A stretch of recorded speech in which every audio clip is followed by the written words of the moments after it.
This is Strange Occurrences, Abnormal Tales with a Gen X twist, and I'm coming to you live on TikTok. But of course, you can catch these episodes on Spotify and YouTube later on in the week.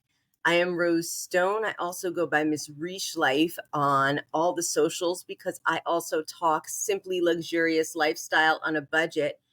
But today I am talking the strange occurrence of me, the strange occurrence of my obsession with the weird, the strange, the macabre, the strangest objects I can find anywhere. And tell me what you guys think of this new logo poster that I have come up with. I am thinking of, getting some mugs and some things together, some merch, and putting that up on my Threadless account, which you can find through my website, Reish Life and Style at WordPress.com, because it's free. Everything I do is on a budget right now. But one of the things we all can do that costs little to nothing is tell stories. And the thing that I mainly am, I believe, is a storyteller. So let me tell you the story of how I came to love everything macabre and weird.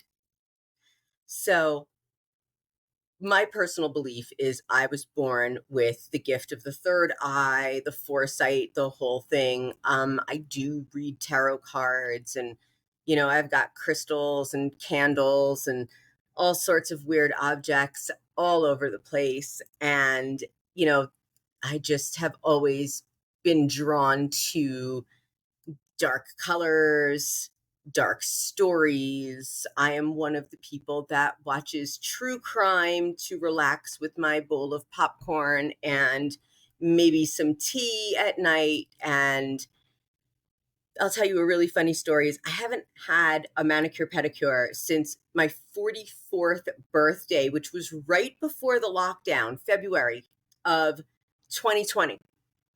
And I was like, well, I'm not going to go get my nails done during a lockdown. Who cares? And then the years went by, and I finally said, you know what? It's time. Let me go and get my nails done. So I walk into this local nail salon, and there's all these women in there dressed in these bright colors, summery, whatever. And they're getting their nails painted pink or red or peach or some kind of like light something or bright something. And I walked in dark green pants, a black t-shirt that said ink, and a black sweater, even though it was still summer. And I chose Wicked, S.E. Wicked, for my mani-pedi. And I'm just in there feeling like my old self. I cannot remember the name of that Chanel color. What was the Chanel? Does anyone remember the Chanel color that S.E. I'm looking it up right now. Chanel nail polish 90s. Remember, we were all crazy over that color, and Essie came out with that version of it that I still wear. This one was called, where is the name?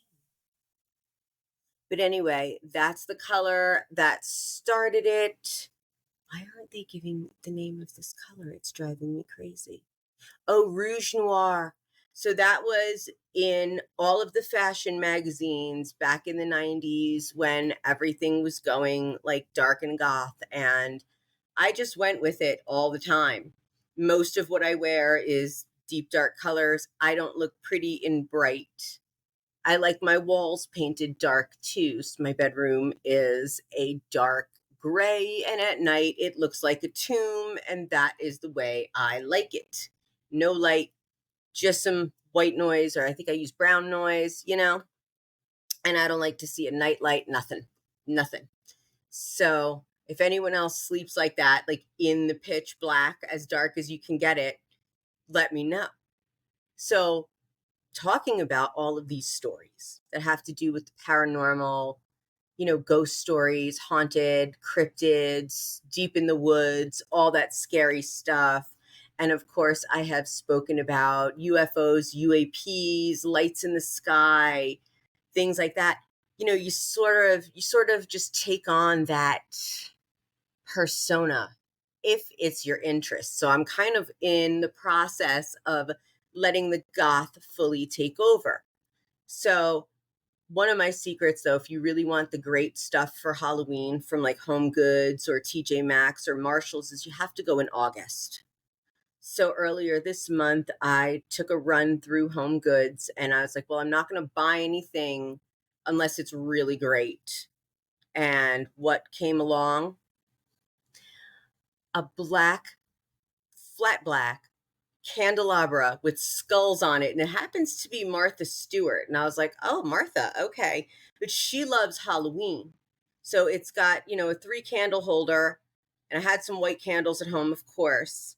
So I put the candles in the candelabra. It looks great with the white on black. And marching around my house looking for a spot for it. And I have a shelf over the TV that I don't like to put too much on, but you want a little just, something on the wall, some sort of visual on the wall besides the TV. So I placed the candelabra on this shelf and then I'm like, oh, because I have Halloween decor everywhere all the time, I've got a little chrome piggy bank that looks like a skull, and also from Home Goods, a black apple and a black and white globe that was already on this shelf.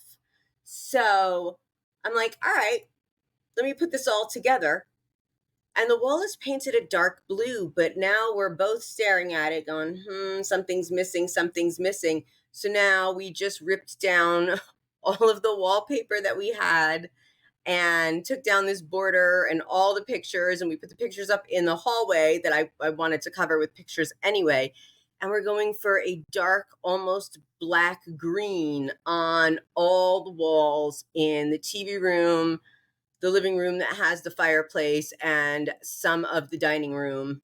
So the goth is taking over.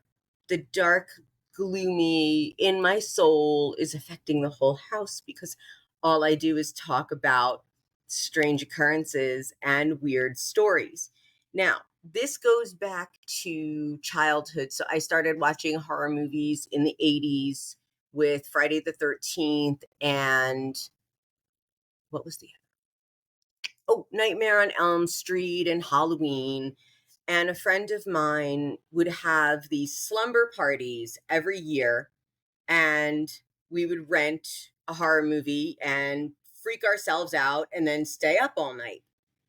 So I kind of stopped watching horror movies when they started getting too jump scare. My favorite genre of movie is classic horror. So I actually have a podcast all about the show Svengoolie on MeTV. And every Saturday, if I'm home, which now I am, we watch a classic horror movie. And they've got Boris Karloff, Bela Lugosi, Lon Chaney Jr. So that's like the Frankensteins, the Draculas, the Bride of Frankenstein, which is my absolute favorite movie. And if you haven't seen Svengoolie, you can actually get MeTV on the Friendly app. It's like $8 a month or something like that. They also have the Cartoon Network. And if you go back and listen to my Svengoolie podcast, which is both up on Spotify and YouTube, and that was from my original podcast, Messy Closet, I predicted or asked for a Cartoon Network for Gen Xers, and it now exists. So there's that. But yeah, I've just gotten into classic horror, classic sci-fi, and these slumber parties we looked forward to every year. Now, here's a really creepy, this is a true story, okay? So at one of these slumber parties, we must have been 9 or 10 years old, and we were watching Friday the 13th because that was totally appropriate, right? But it was the 80s and it was great.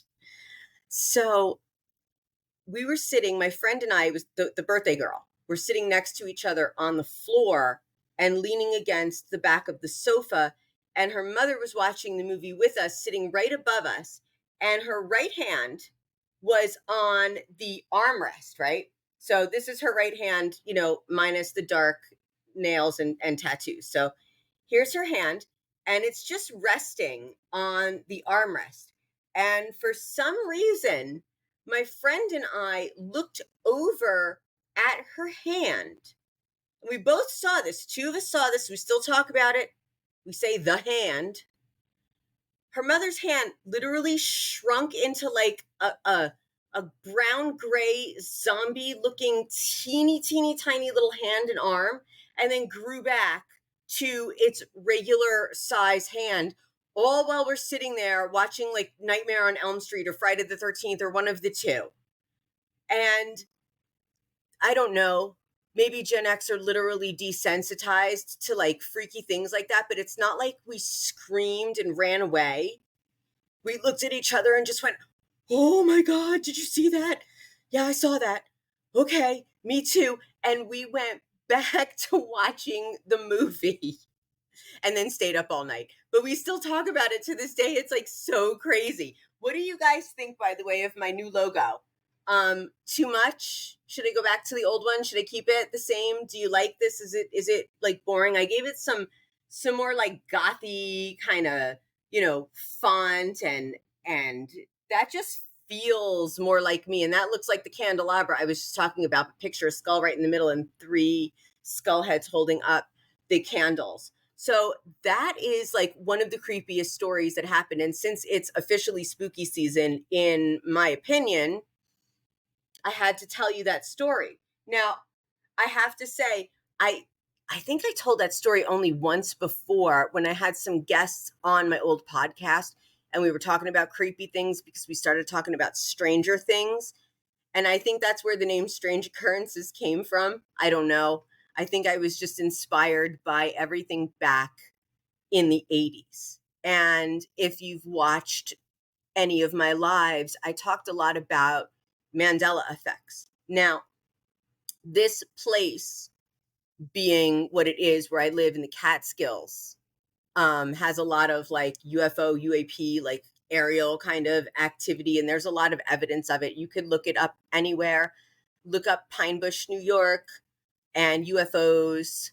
Look up Lights Over Bullville. There is also a podcast about that. Look up the Pine Bush UFO and Paranormal Museum. Really, really cool place if you're ever, just upstate New York and want something really like awesome and out of the ordinary to do. So I've got a lot of stuff on that. More of that is on Spotify right now than YouTube. But I love living in the place where my fascinations have a life because other people do talk about it. Like I was somewhere having breakfast and it was a little kind of like bar cafe, like a coffee bar. And we were talking about something weird happening and someone goes, "Oh, it's just the aliens." So that's kind of how people, talk and just sort of live life around here. They've all seen something, they've all experienced something. The diner in Pine Bush is called the Cup and Saucer Diner. So you can see that it's lore, but there's also a lot of reality to it. And every June, there is the Pine Bush UFO Fair and Festival, which is the second largest in the country outside of Roswell, New Mexico. So it's a pretty awesome day. So I get to live around all of this. And of course, I'm in the mountains and I have about 2 acres of just mountains and woods behind my house where nothing can go. It's attached to state land. So it's pretty quiet, pretty private. But we hear twigs snapping like a foot stepped on it because we know a deer can't do that. We hear the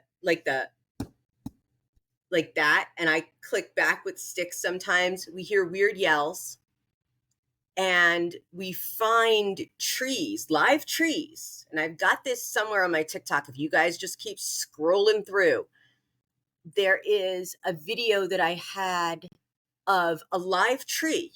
So the roots were still in the ground and there was a stump in the ground, but no one cut it with an axe or a chainsaw or anything like that. It literally was broken but alive.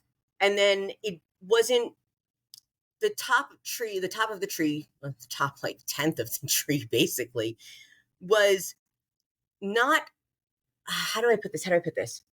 It didn't land where it should have. So like if a tree snaps, right? And the heavy side snaps, it will fall toward the heavy side and you will see where the break is, right? And the break will be, it'll fit. It looks like this tree was broken and then thrown like that javelin thing. So just like tossed in a different direction. So none of it made sense. And this is just like in the woods where we live. And sometimes our dogs go like wild and it'll be maybe a bear, but sometimes they bark a little and they come in the house and you feel watched from those woods.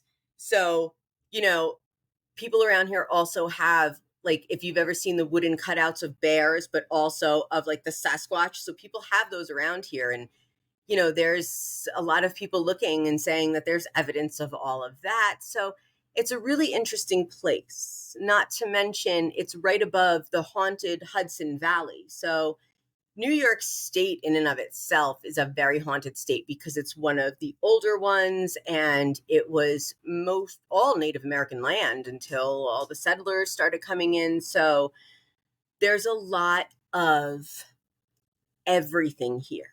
And when you take a walk up my mountain, which is literally 160-degree angle straight up for about a quarter mile, but it's a pretty good walk, you'll come across burial mounds, and they have burial mounds that are marked in places where no one is building, which is great.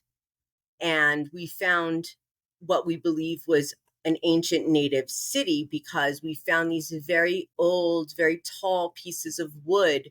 And the way they were fallen, it looked like there were three of them, each just you could tell it was just old, ancient pieces of wood that had fallen, but they were very tall. And there were three. There was, we can't find evidence of like anything other than what maybe looked like places where some cooking was done.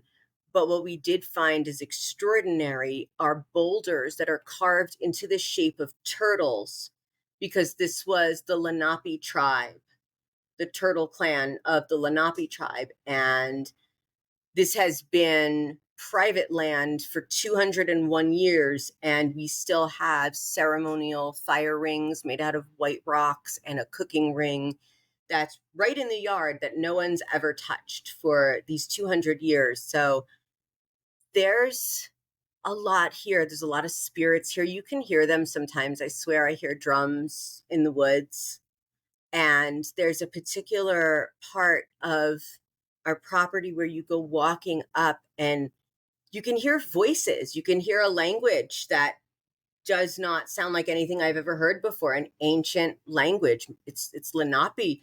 It sounds melodic and beautiful, and you could just sit there and listen for a very long time. So the whole place, the whole Catskill Mountain region is quite magical, all of it. The Hudson Valley, and there's a lot of haunted places here. So there's also in Pine Bush, New York, there's a haunted Airbnb, or I'm not an Airbnb, excuse me, a B&B, because Airbnb has taken over everything. So that's what's in my head. But there's a haunted B&B you can stay at. And in the town of Napanoch, which is a really, really little township, there is the Shanley Hotel, which is an actively haunted hotel that you can stay overnight and conduct your own investigations, and the owners will help out. They don't have to. I'll do a whole like podcast on that. But the going back to seeing all of the creepy things when I was a kid and like watching the horror movies.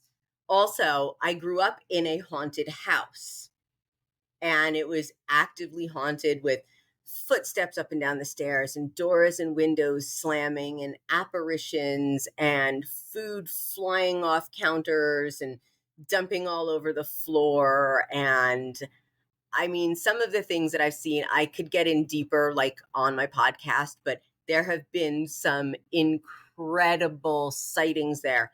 Like this one time, I'll tell you this story. So everyone's heard of Slender Man, and people say that because he was lore, he was like manifested into reality. But I saw this dude, or someone like this dude, sometime in the 80s. So we didn't live in the house yet or at the time, because we did live in the house at some point. It was my grandmother's house. And she had a big oak door with a little 6-pane windows right at the top. So, I don't know why. You just let the light in, something. So anyway, that door was open, and then there was a screen door, a porch, and the front door. So the big oak door is open, and I look through the glass. I look through the window because there was big chime doorbells behind it, and I loved those chime doorbells. And I saw something like light glowing. Like, what is this? What is this glowing? And it was like a yellow green.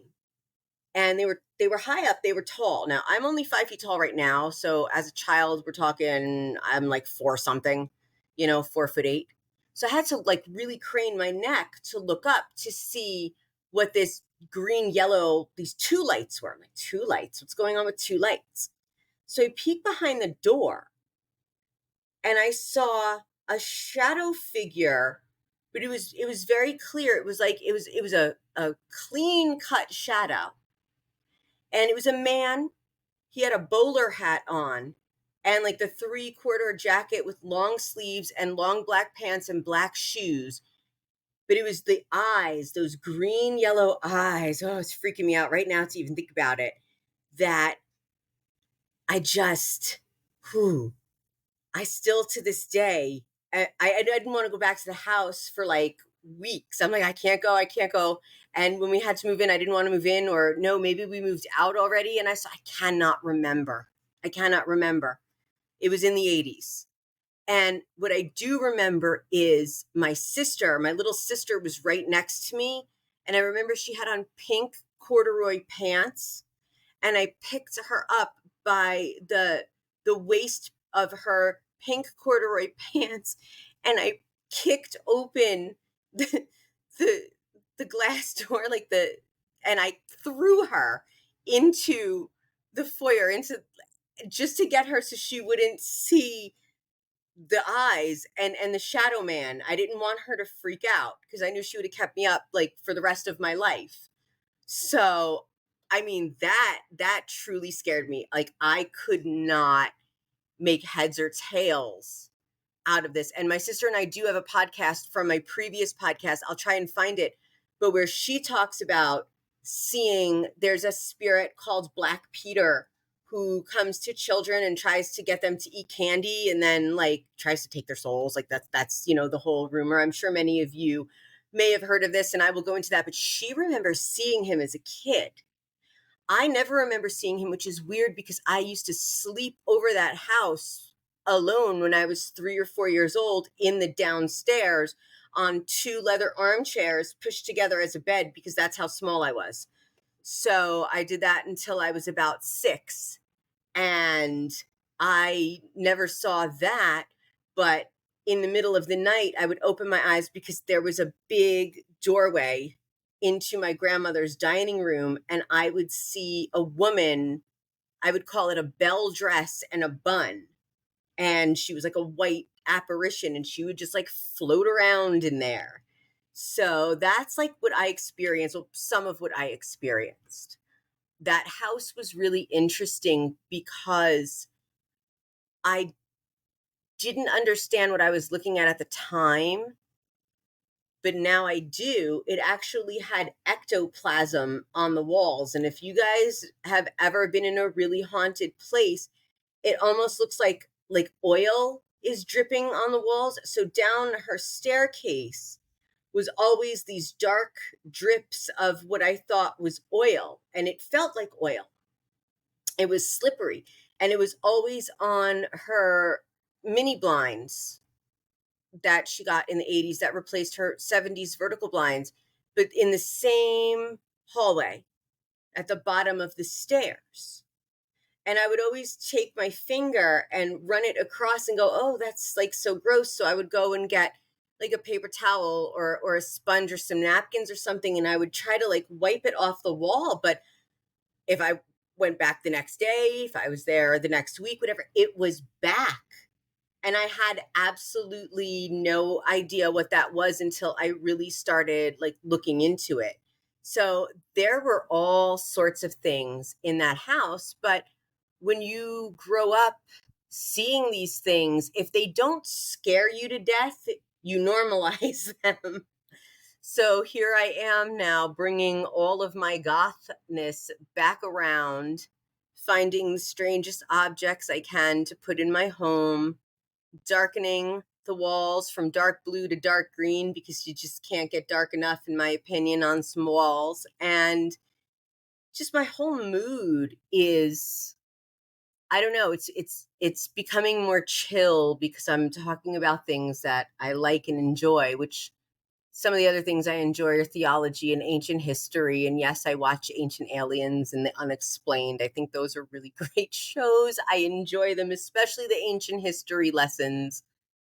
But I've been watching all those for a long time, and the stories itself are really interesting, whether true or not. And as you know, I say I am the self-proclaimed conspiracy theorist because there's so many out there. Some of them have to be true.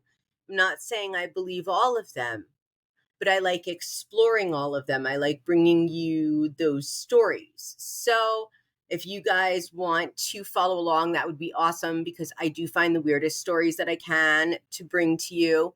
If you guys want to subscribe to the YouTube channel, or if I don't know, I need like 60 listens on Spotify in 60 days. No, I'm sorry, 100 listens on Spotify in 60 days.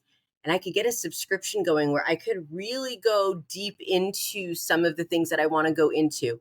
Because some stuff I cannot put on YouTube or TikTok, but Spotify is a whole different animal because they've got Joe Rogan, and he goes on with some wild, wild, wild theories there. But it's interesting. Some of the stuff is really interesting. So here's the last thing that I want to say, because I was just burnt out today, and I like yesterday too. I was just about to like deactivate all my accounts and change my name and disappear.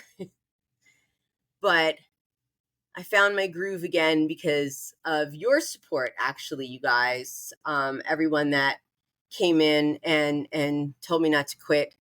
And I wasn't even looking for it. I just needed to get it off my chest. But I found my groove. I'm not as high energy as I used to be, and I don't want to be at all. I'm very much happy with my dark lighting and my gothness coming out now. You'll see a lot more of that. But what I wanted to say is, because of that encouragement from you guys that made my tiny little black heart feel a little red and happy, I've created an email account, Strange Occurrences, the podcast at gmail.com. And if you have a creepy story you want to share, I am willing to listen. You must be 21 and over. You have to be able to legally drink to be on my podcast. Sorry for anyone who's not 21 and over, but I will be asking for a valid form of ID that at least shows me your date of birth. I don't need your license number and I don't need your address. Just show me your picture with your date of birth and email me that with a synopsis of your story. And I will book you to record, not live on TikTok, because that just doesn't work out. I don't think. Actually, it didn't. My last live, I just couldn't get it up on Spotify or YouTube, but my guest was kind enough to come back and re-record for me. And I don't take longer than 20 minutes of your time. I don't like my podcast to be too long. This live has gone longer than I thought, and I have to thank you guys for that. So yeah, my gothiness is coming back. The darkness, the Morticia Adams, the Lily Munster, the Elvira, the Mistress of the Darkness, the Crypt Keeper that lives inside of me, the little witchy poo all up in here. Yeah, she's back. So that's where we're going with the Strange Occurrences. Check out my account a lot because I put up the weirdest stories and I really do go searching for them. And I'll be honest with you guys, I love the likes. I love the comments because it helps me bring you guys the stuff that you enjoy. I try to answer every single comment, if not with a video reply, at least with a written comment. I do enjoy all of it. I appreciate every single one of you guys so much. And I want to hit 5K by the end of the summer, which is like next week. And I'm at like 4,600. So if you guys would share this and like it and comment and do all that stuff, I will do that for you too. Subscribe, do all those great things. If you like this, give me some hearts right now. Give me a thumbs up on all of it. I appreciate it. Yeah, me and my gothy ass are going to just take off and say goodnight. So love, peace, and hair grease. And I will catch you guys on the next.